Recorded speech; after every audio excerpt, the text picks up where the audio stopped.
നമസ്കാരം, ഞാൻ doctor Praveen Jacob. ഒരുപാട് ആളുകൾ ഫേസ് ചെയ്യുന്ന ഒരു പ്രശ്നമാണ് അലർജി. പ്രത്യേകിച്ച് മഴക്കാലമായതോടെ അലർജി രോഗങ്ങളുടെ എണ്ണത്തിൽ വളരെയധികമായിട്ടുള്ള വർധനമാണ് ഉണ്ടായിട്ടുള്ളത്.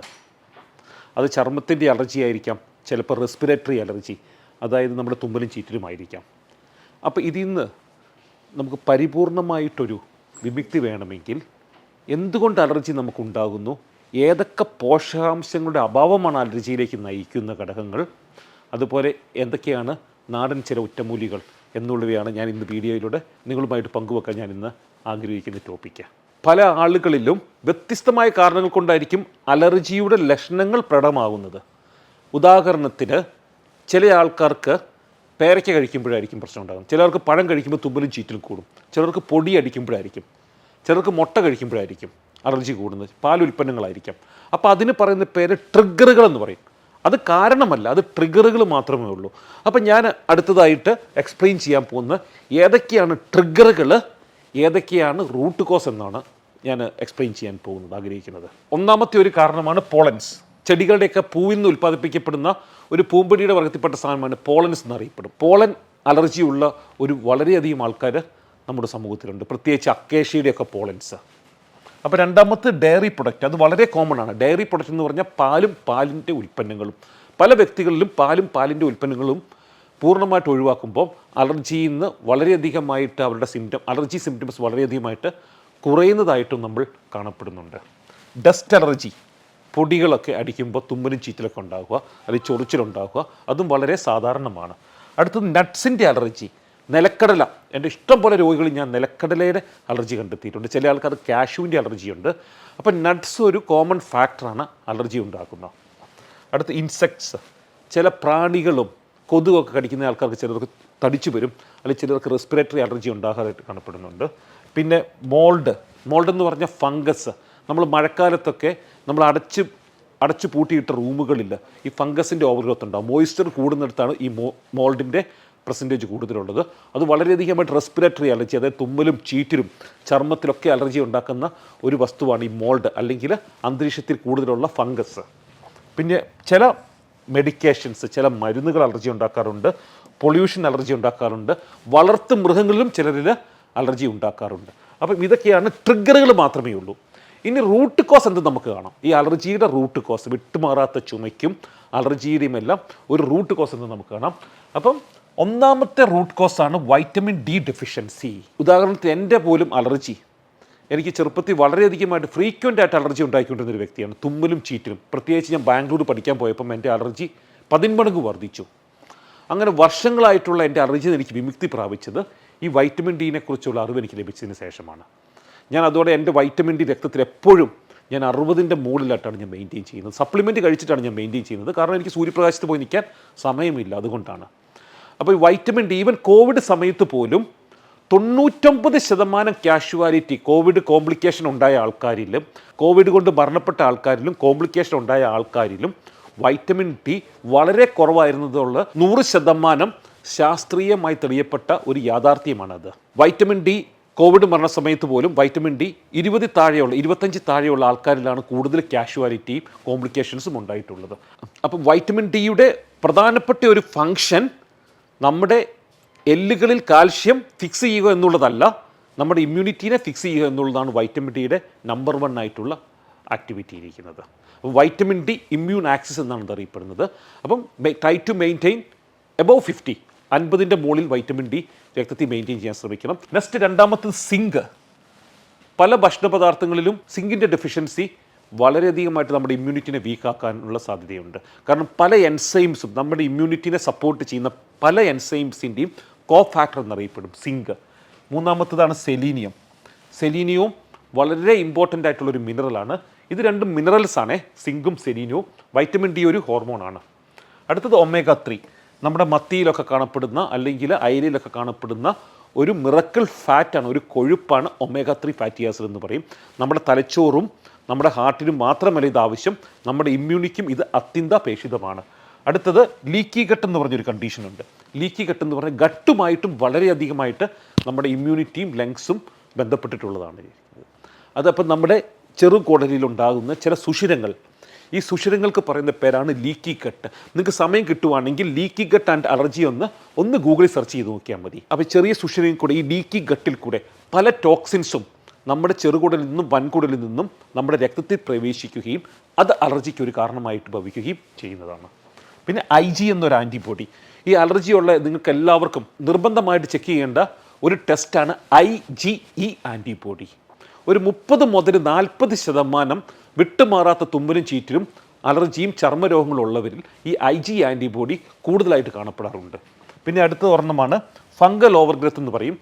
സ്മോൾ ഇൻഡസ്റ്റൈനൽ ഫംഗൽ ഓവർഗ്രോത്ത് എന്നാണ് അറിയപ്പെടുന്നത്. നമ്മുടെ ചെറുകുടലിൽ ഉണ്ടാകുന്ന ചില ഫംഗസിൻ്റെ ഓവർഗ്രോത്താണ് small intestinal fungal ഓവർഗ്രോത്തും.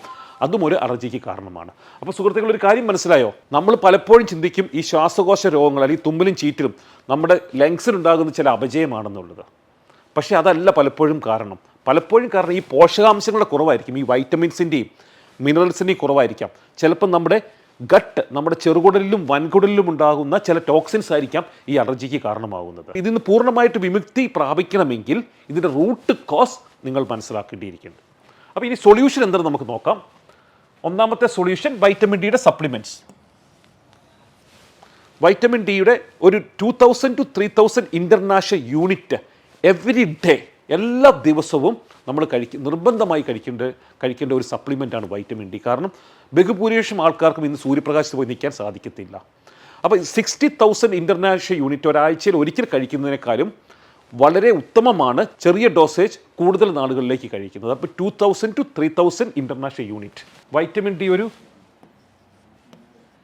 2000 IU 2000 international unit vitamin D supplement രൂപത്തിൽ ഡെയിലി ഫോർ ലോങ് ടൈം. അപ്പോൾ വൈറ്റമിൻ ഡി ചെക്ക് ചെയ്തിട്ട് കുറവുള്ളവർക്ക് ഈ 2000 ഇൻ്റർനാഷണൽ യൂണിറ്റ് ഡെയിലി ലോങ് ടൈമിലേക്ക് ഉപയോഗിക്കാൻ സാധിക്കുന്നതാണ്. അടുത്തത് സിങ്ക് ഒരു 10 mg ഡെയിലി ഉപയോഗിക്കുന്നത് വളരെ നല്ലതാണ്. സിങ്ക് ഞാൻ റെക്കമെൻഡ് ചെയ്യുന്നത് 10 mg സിങ്കാണ്, 10 mg. ഇനി സെലീനിയം ഒരു 40 മൈക്രോഗ്രാം, mg ഒന്നും വേണ്ട, വളരെ ചുരുങ്ങിയ തോതിൽ മാത്രമേ നമുക്ക് സെലീനിയം ആവശ്യമുള്ളൂ, 40 mcg. ഇനി ഇതേപോലെ തന്നെ സെലീനിയം ധാരാളമുള്ള ഭക്ഷണമാണ് നട്ട്സുകൾ. അതുപോലെ തവിടിലും സെലീനിയം ധാരാളം അടങ്ങിയിട്ടുണ്ട്. അപ്പോൾ തവിടും നട്ട്സും ധാരാളം ഉപയോഗിക്കുകയാണെങ്കിൽ ഈ സപ്ലിമെൻറ്റ് കഴിക്കേണ്ട ആവശ്യമില്ല. അടുത്തത് omega-3 1000 mg, 1000 മില്ലിഗ്രാം ഒരു ദിവസം. 1 ഗ്രാം omega-3 ആണ് വേൾഡ് ഹെൽത്ത് ഓർഗനൈസേഷനും അതുപോലെ തന്നെ അമേരിക്കൻ ഹാർട്ട് അസോസിയേഷനും ലോകത്തിലെ പല ഹെൽത്ത് ഏജൻസികളും റെക്കമെൻഡ് ചെയ്യുന്നത് 500 മില്ലിഗ്രാം മുതൽ 1000 മില്ലിഗ്രാം വരെ omega-3 ആണ് റെക്കമെൻഡ് ചെയ്യുന്നത്. നിർഭാഗ്യവശാൽ ഇന്ന് മിക്ക മീനുകളിലും കടലിലെ പൊല്യൂഷൻ കാരണം omega-3 അളവ് വളരെ കുറവാണ്. അതുകൊണ്ട് സപ്ലിമെൻറ്റ് രൂപത്തിൽ ഒരു 1000 മില്ലിഗ്രാം EPA DHA എന്ന് പറഞ്ഞ fish oil, fish derived omega-3 ആണ് നല്ലത്. ഫ്ലാക്സീഡ് എന്നുള്ള omega-3 കൊണ്ട് ഒരു ബെനിഫിറ്റും ഇല്ല. അടുത്തത് കുർക്കുമിൻ എന്ന് പറയുന്നത് മഞ്ഞളിലുള്ള ക്യാൻസറിനെ തടയുന്ന, ഇൻഫ്ലമേഷൻ കുറയ്ക്കുന്ന ഒരു അത്ഭുത മോളിക്യൂളാണ് കുർക്കുമിൻ എന്ന് പറയുന്നത്. ഇന്ന് അമേരിക്കയിൽ ഏറ്റവും കൂടുതൽ വിറ്റഴിക്കപ്പെടുന്ന സപ്ലിമെൻറ്റ്, ആരോഗ്യമുള്ളവരും ആരോഗ്യമില്ലാത്തവരും ഒരേപോലെ ദിവസേന ലോങ് ടൈമിലേക്ക് കഴിക്കുന്ന ഒരു സപ്ലിമെൻ്റാണ് കുർക്കുമിൻ. ഒരു 300 mg കുർക്കുമിൻ്റെ സപ്ലിമെൻറ്റോ വളരെ നല്ലതാണ്. ക്യാൻസർ പ്രിവെൻറ്റ് ചെയ്യുന്നതിനൊപ്പം ഇത് നമ്മുടെ ഇമ്മ്യൂണിറ്റിനെ വർദ്ധിപ്പിക്കുന്നു, ഇൻഫ്ലമേഷൻ കുറയ്ക്കുന്നു, പലവിധ ബെനിഫിറ്റും കുർക്കുമിനെക്കുറിച്ച് കണ്ടെത്തിയിട്ടുണ്ട്. അപ്പം മഞ്ഞളിലെ മേജർ ഇൻഗ്രീഡിയൻ്റാണ് ഈ കുർക്കുമിൻ. അടുത്തത് IgE ആൻറ്റിബോഡി. ഞാൻ പറഞ്ഞല്ലോ, IgE ആൻറ്റിബോഡി കുറയ്ക്കുന്ന ഡയറ്റ്, പ്രോട്ടീൻ കുറവുള്ള ഒരു ഡയറ്റാണ് IgE ആൻറ്റിബോഡി കുറയ്ക്കുന്നത്. അപ്പം പ്രോട്ടീൻ്റെ ഒരു 10 ദിവസം മുതൽ 1 മാസം വരെ പ്രോട്ടീൻ കംപ്ലീറ്റ് ആയിട്ട് അവോയ്ഡ് ചെയ്യുമ്പോൾ IgE കുറയുന്നതായിട്ട് എൻ്റെ പേഷ്യൻ്റ് ഞാൻ നിരീക്ഷിച്ചിട്ടുണ്ട്. അടുത്തത് പ്രോബയോട്ടിക്സ്. ഞാൻ പറഞ്ഞല്ലോ, ഗട്ടിലെ ഫംഗൽ ഓവർഗ്രോത്തിനുള്ള ഏറ്റവും നല്ല ഉപാധി ചില ഹെർബ്സുകൾ വളരെ നല്ലതാണ്. ഹെർബ്സ് എന്ന് പറഞ്ഞാൽ പ്രത്യേകിച്ച് ത്രിഫല നമ്മുടെ ചെറുകുടലിലെയും വൻകുടലിലെയും ഫംഗസിൻ്റെ ഓവർഗ്രോത്ത് കുറയ്ക്കും. കരഞ്ച എന്ന് പറഞ്ഞ ഒരു ഹെർബുണ്ട്, സൂപ്പറാണ് ഇരിക്കുന്നത് നമ്മുടെ ഗട്ടിലെ ഫംഗസ് കുറയ്ക്കുന്നത്. അതുപോലെ തന്നെ കാസിയ ഫിസ്റ്റൂല, അത് വേറെ ഒന്നുമല്ല, കണിക്കൊന്നയുടെ തൊലി, അതും നമ്മുടെ ചെറുകുടലിലെ ഫംഗസ് വളരെയധികം കുറയ്ക്കാറുണ്ട്. പല രോഗികളും വർഷങ്ങളായിട്ട് സ്റ്റാൻഡേർഡ് മെഡിസിൻ കഴിച്ചിട്ട് ഫംഗസ് കുറയാത്തവർക്ക് ഞാൻ ഈ ഹെർബ്സ് കുറച്ചപ്പോൾ വളരെയധികമായിട്ട് കുറയുന്നതായിട്ട് എനിക്ക് നിരീക്ഷിക്കാൻ സാധിച്ചിട്ടുണ്ട്. ഇതിനൊപ്പം തന്നെ എൻ്റെ ക്ലിനിക്കൽ പ്രാക്ടീസിൽ എൻ്റെ രോഗികൾക്ക് ഞാൻ റെക്കമെൻഡ് ചെയ്യുന്ന 2-3 ഹോം റെമഡി, ഒറ്റമൂലിയും കൂടെ ഞാൻ നിങ്ങളോട് പങ്കുവയ്ക്കാൻ ആഗ്രഹിക്കുന്നു. ഒന്നാമത്തത് കോക്കനട്ട് മിൽക്ക് വിത്ത് ടെർമറിക്ക. നമ്മുടെ തേങ്ങാപ്പാൽ എടുക്കുക, കുറച്ച് തേങ്ങാപ്പാൽ എടുക്കുക, അതിൽ മഞ്ഞൾപ്പൊടി, മിക്സ് ചെയ്യുക, 1 ടീസ്പൂൺ മഞ്ഞൾപ്പൊടി മിക്സ് ചെയ്ത് എല്ലാ ദിവസവും രാത്രിയിൽ ഉപയോഗിക്കുക. എന്തുകൊണ്ടാണ് ഈ തേങ്ങാപ്പാൽ? കാരണം ഈ മഞ്ഞൾപ്പൊടിക്കകത്തുള്ള കുർക്കുമിൻ ഞാൻ പറഞ്ഞല്ലോ, ഈ കുർക്കുമിൻ ഫാറ്റിൽ മാത്രമേ ഡിസോൾവ് ആകത്തുള്ളൂ, ലയിക്കത്തുള്ളൂ. അതുകൊണ്ടാണ് തേങ്ങാപ്പാലിലുള്ള മീഡിയം ചെയിൻ ഫാറ്റി ആസിഡ്സിൽ മഞ്ഞളിലെ കർക്കുമിൻ പെട്ടെന്ന് ഡിസോൾവ് ചെയ്യുകയും അത് നമ്മുടെ അലർജിക്ക് വളരെയധികമായിട്ട് ബെനിഫിറ്റ് ചെയ്യുന്ന ഒരു ഒറ്റമൂലിയാണ്. അപ്പോൾ 1 teaspoon turmeric powder in coconut milk. രണ്ടാമത്തത് സോക്ക്ഡ് ഗാർലിക്. എന്ത് ചെയ്യണം? നമ്മുടെ ഗാർലിക് എടുത്ത് 2-3 ചെറിയ അല്ലികൾ, വെളുത്തുള്ളിയുടെ അല്ലികൾ തേനിൽ സോക്ക് ചെയ്ത് വെച്ചിട്ട് രാവിലെ വെറും വയറ്റിൽ കഴിക്കുക. മൂന്നാമത്തത് നീം ലീഫ്. ഇത് വളരെ എഫക്റ്റീവാണ്. ഈ നീം ലീഫ് എന്ന് പറഞ്ഞാൽ നീം ലീഫിൻ്റെ ഒരു എതള് എടുത്തിട്ട് അരയ്ക്കുക, ഒരു പീസ് മഞ്ഞളും കൂട്ടി അരച്ചിട്ട് ചെറിയ ബോളാക്കി വെറും വയറ്റിൽ രാവിലെ അകത്താക്കുക. ഇതും അലർജിക്കുള്ള ഒരു സൂപ്പർ മെഡിസിനാണ്. പ്രത്യേകിച്ച് IG കൂടുതലുള്ള അലർജി ഇത് കുറയ്ക്കുന്നതായിട്ട് കണ്ടെത്തിയിട്ടുണ്ട്. അപ്പോൾ വിട്ടുമാറാത്ത അലർജി ഉള്ളവർ ആദ്യം ചെയ്യേണ്ടത് വെറുതെ മെഡിസിൻ വാരി കഴിക്കുകയല്ല, അതിൻ്റെ റൂട്ട് കോസ് എന്താണെന്ന് മനസ്സിലാക്കുക. ചിലപ്പോൾ അത് പോഷകാംശത്തിൻ്റെ കുറവായിരിക്കാം, ചിലപ്പോൾ നമ്മുടെ ജങ്ക് ഫുഡിൽ നിന്നായിരിക്കാം. അപ്പോൾ ആ റൂട്ട് കോസ് മനസ്സിലാക്കി നിങ്ങൾക്ക് അതിന് തക്കതായ പ്രതിവിധികൾ സ്വീകരിച്ചാൽ നിങ്ങൾക്ക് ഈ വിട്ടുമാറാത്ത അലർജിയിൽ നിന്ന് പൂർണ്ണമായിട്ട് വിമുക്തി പ്രാപിക്കാൻ സാധിക്കുന്നതാണ്. Thank you very much.